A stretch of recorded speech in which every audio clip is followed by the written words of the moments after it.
今日同大家一齊去滘西洲慶祝洪聖寶誕。上集，洪聖大帝的傳說故事與海洋密切相關，主要流傳於台灣和中國沿海地區。他被認為是海上的保護神。今日參與由余文祥師傅安排嘅恭賀洪聖寶誕節目，呢位恭迎緊洪聖爺嘅呢，就係余文祥師傅啦。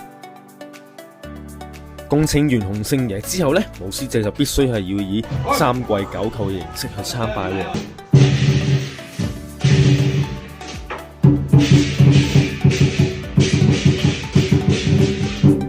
睇緊視頻嘅你喺屋村見到武師，係咪有啲特別嘅感覺呢？終於嚟到西貢碼頭，嚟到現場已經見到唔同嘅獅隊啦，其實隊已經到場。喺出發之前呢，我哋都請咗道長為我哋念經洗淨。準備雞嘴，呢段時候梗係最佳俾小朋友去練習啦。喂，佢兩個打得 O 唔 OK 先？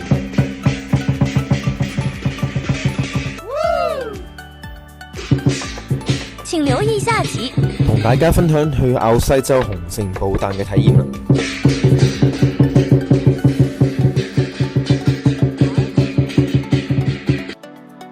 李相武師在香港。